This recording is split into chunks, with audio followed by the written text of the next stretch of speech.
Hello and welcome to the news on NTAi International. I am Dennis Adigunloye. Let's begin with the headlines. Federal government approves establishment of disease-free compartments for production of 1.2 billion doses of vaccines across board annually. Turns and twists continue in build-up to election of a new pope at Vatican, a few days to conclave.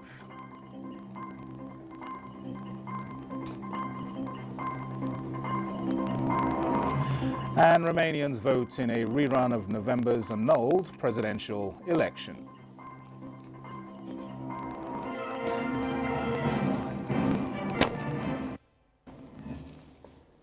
All right, let's begin at the Vatican, where turns and twists have continued in the build-up to the election of a new pope at the Vatican, a few days to the conclave. In the latest developments, reports say Filipino Cardinal Luis Antonio has now replaced Italian Cardinal Pietro Parolin as the new favorite to become the next pope following the death of Pope Francis on April 21st. What has happened since the Pope's burial and what is expected on the road to the conclave? Well, here is Charles Alpha to give us details. Pope Francis died on April 21 at the age of 88. After 12 years as the leader of the Roman Catholic Church. His death triggered a period of mourning and the commencement of the intricate process to elect his successor. In accordance with long-standing tradition, a 9-day period of mourning known as the Novemdals commenced. This period is marked by special masses and prayers by cardinals from around the world. Beginning shortly after the funeral, the College of Cardinals commenced a series of meetings known as General Congregations. This pre-conclave served several crucial purposes. Cardinals discuss the state of the church and the challenges facing it. While direct campaign is prohibited, these discussions allow potential candidates to emerge and for the cardinals to gauge suitability. As the world awaits the white smoke that will signal the election of Pope Francis' successor, many actions and inactions have taken place, which is stepping down of a cardinal following allegations why Vatican doubt your ill not participating due to ill health. Now, in the latest development, reports said Filipino Cardinal Luis Antonio has replaced Italian Cardinal Pietro Parolin as the new favorite to become the next pope following the death of Pope Francis. The odds released by British bookmaker William Hill had former Archbishop of Manila Tagley as the favorite at 9/4, that is 30.8%, ahead of Parolin, currently the Vatican Secretary, who is at 5/2, that is 28.6%. They are followed by Ghanaian Peter Turkson at 5/1, that is 16.7%. Archbishop of Bologna, Matthew Zuppi, with 11/2, 15.4%.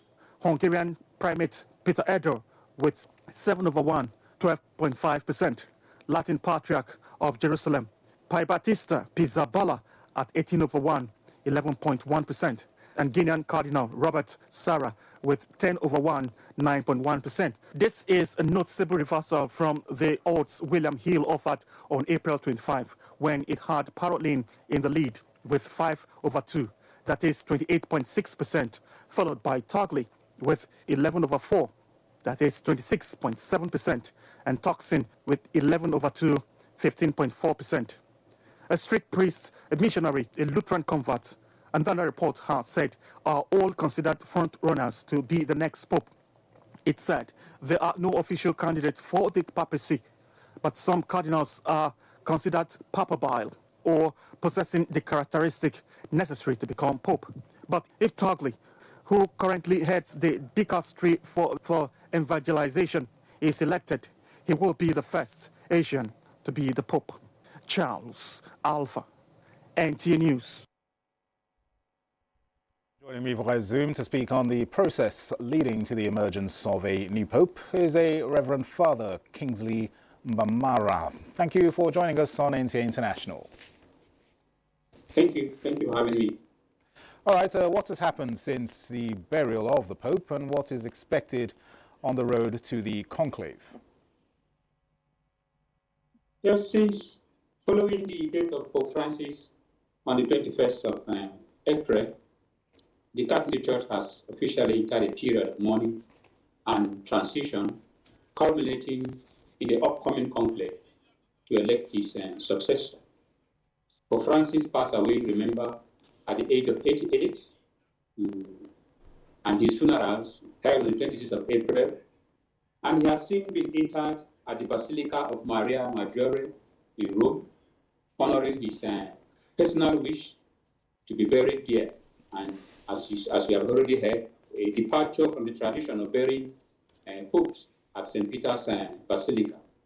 Now, in the following days following his funeral, the church observed the Novendalis, a 9-day period of mourning. During this time, the College of Cardinals convey in general congregations to reflect on the state of the church and prepare for the forthcoming conclave. In accordance with long-standing tradition, a 9-day period of mourning known as the November.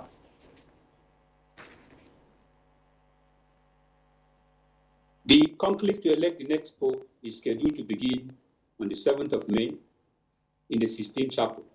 According to the church rules, the conclave must commence between 15 to 20 days after Pope's death.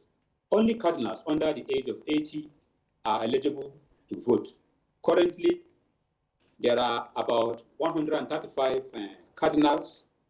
They will be sequestered within the Vatican, residing at the Domus Sanctae Martyr, and will participate in up to 4 secret ballots each day until a 2/3 majority is achieved.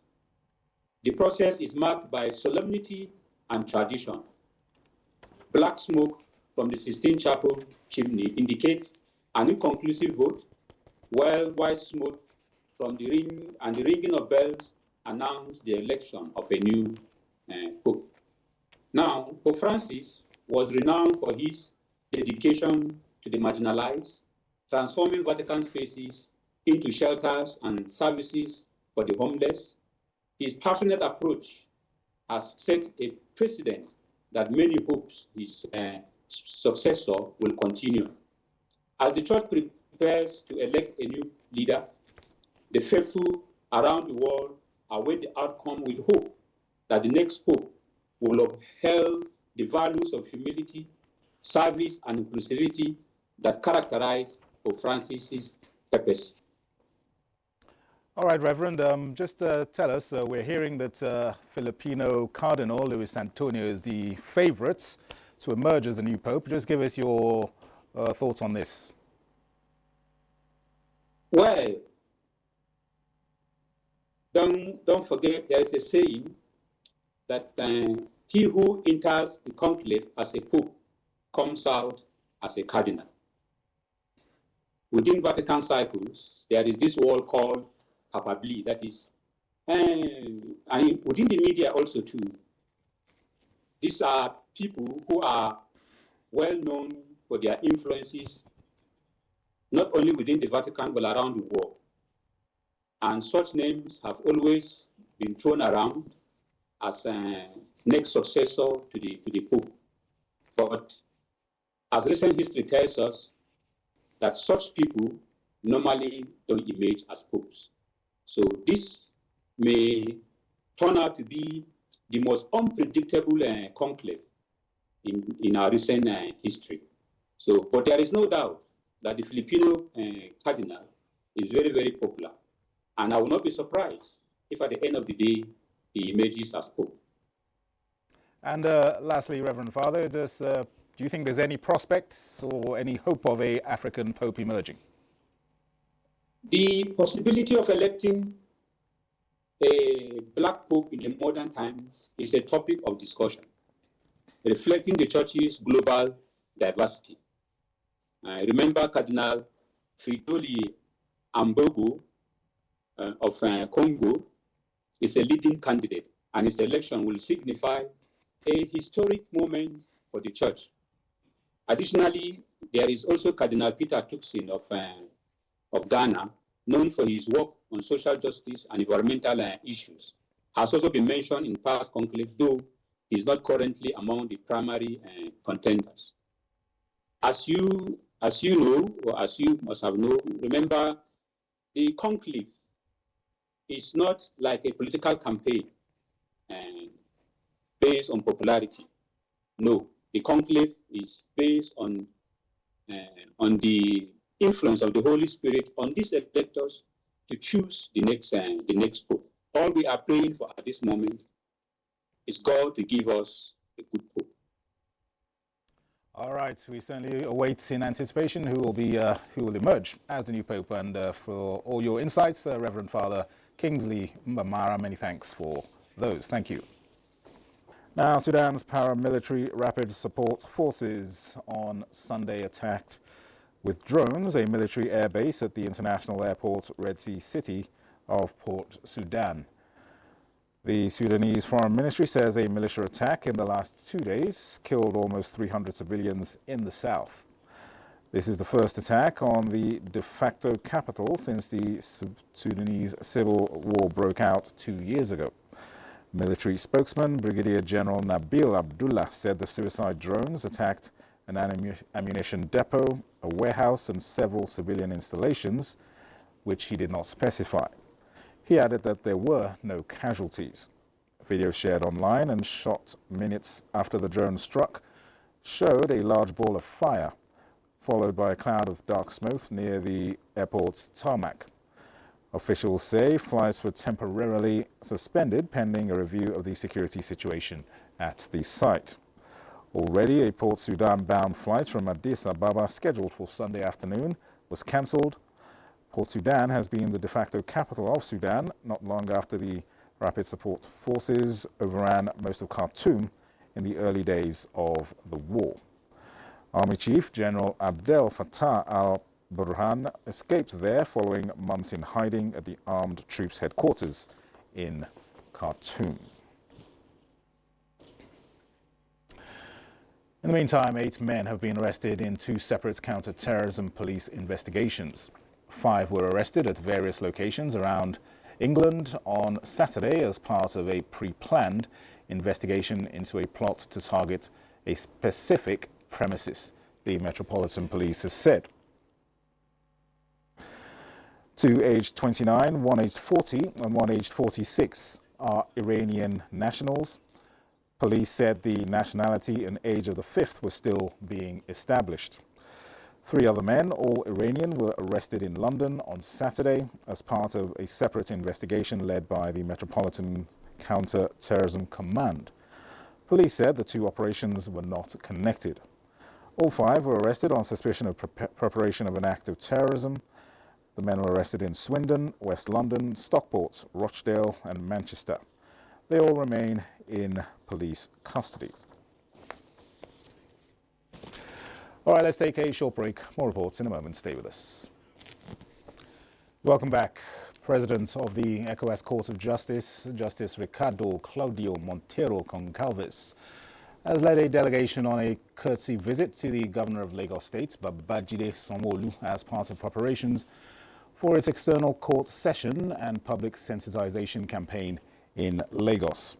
The visits was to express appreciation to the Lagos State government for hosting the court's activities and to seek continued cooperation in promoting access to justice and respect for the rule of law within the region. The president, who was accompanied by his vice president, Justice Sengu Mohammed Kuruma, the chief registrar of the court, Dr. Yauza Uro Sama, and other senior officers of the court reiterated the objective of the mission, which is to raise public awareness about the court's mandate, its role in regional integration, and how citizens can access its services. He also called for stronger collaboration in the enforcement of the court's decisions, which remain one of its key institutional challenges. He acknowledged the importance of the court's work in addressing cross-border issues and expressed readiness to support its efforts during the program. The delegation also met with the Attorney General and Commissioner for Justice of Lagos State, Lawal Pedro, SAN. Federal government has approved the establishment of disease-free compartments and zones for the production of 1.2 billion doses of vaccines across the board annually, with the National Veterinary Research Institute, JOS, taking the driver's seat. Yusuf Jika reports that this is to enable the nation to achieve the status as one of the safest and leading destinations for beef production, marketing, and consumption in the world.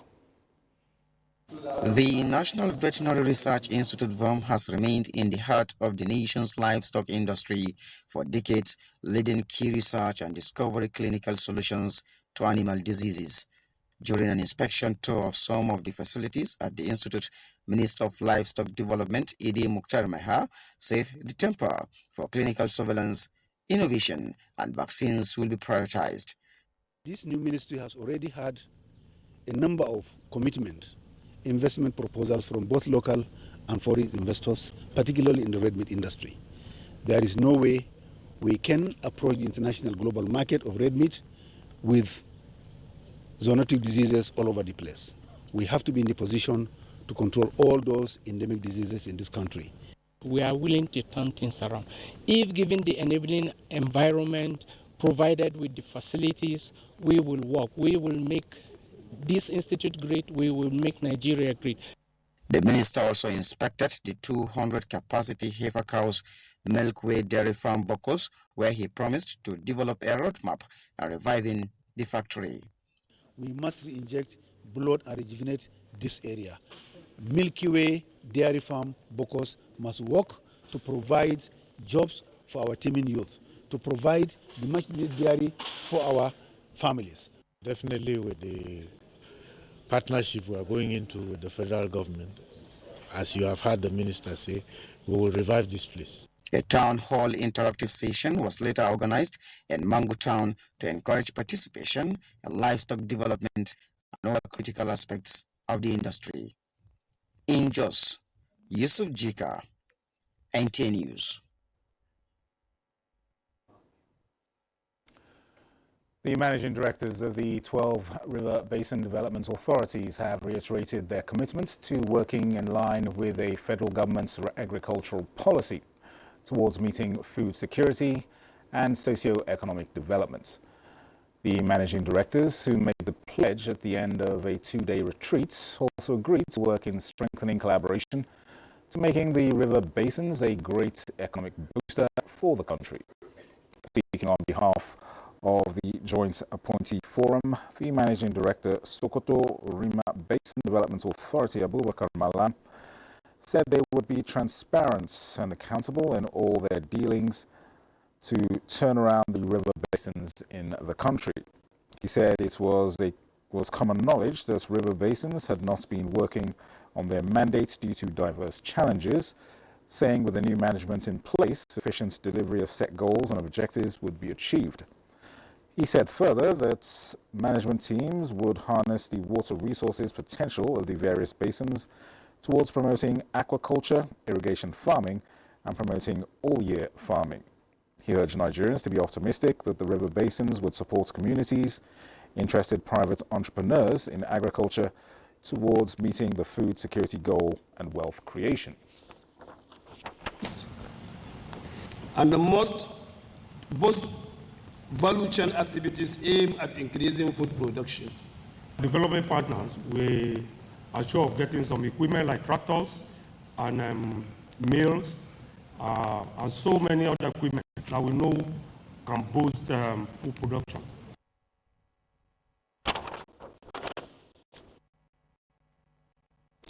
Now, operatives of the National Drug Law Enforcement Agency, NTAi, have intercepted no fewer than 3,500,000 pills of opioids and 163,000 bottles of codeine syrup, with a combined street value of almost 3.5 billion naira in Port Harcourt, Rivers and Lagos states. 2 million pills of tafrodol weighing 225 milligrams and 163,000 bottles of codeine syrup were intercepted during a joint examination of a watch-listed container by NDLEA officers, men of customs service, and other security agencies at the Port Harcourt Port Complex, Rivers State. In Lagos, a total of 1.5 million pills of a controlled opioid were recovered from a suspect at the Alabaragu area of Ojo, while the source of the consignment was traced to Victoria Garden City, Lekki, residence of a suspect who is currently at large. Meanwhile, NDLEA operatives at the import shed of the Murtala Mohammed International Airport, Ikeja, Lagos, intercepted 42 parcels of Canadian loud, a strong strain of cannabis weighing 20 kilograms, concealed in tins of chocolate, beverage, white and dark red kidney beans packaged as part of cargoes that came into Lagos Airport on board a flight to Canada. 3 suspects, including the receiver, were arrested. In like manner, a businessman with 8,130 pills of tramadol was also arrested at the Lagos Airport while attempting to board a flight to Italy. In Kaduna, NDLEA operatives on patrol intercepted a commercial vehicle coming from Nasarawa State heading to Zamfara State.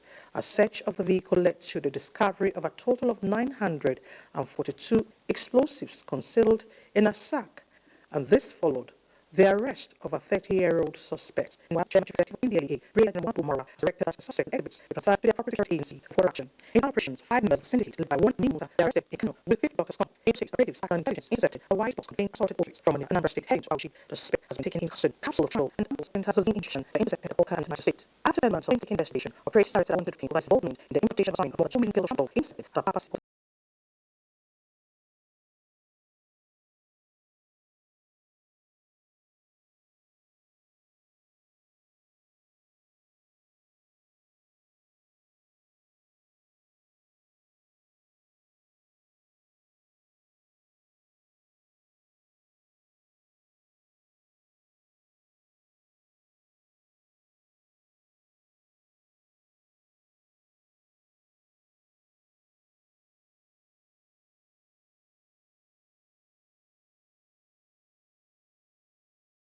Abuse continues. Chairman of NDLEA urges officers and their counterparts in all the commands across the country to remain committed to drug supply and demand reduction efforts. In Abuja, Elizabeth Omori, NTAi News. Let's now get a check on Monday's weather prospect in Nigeria and other parts of the world.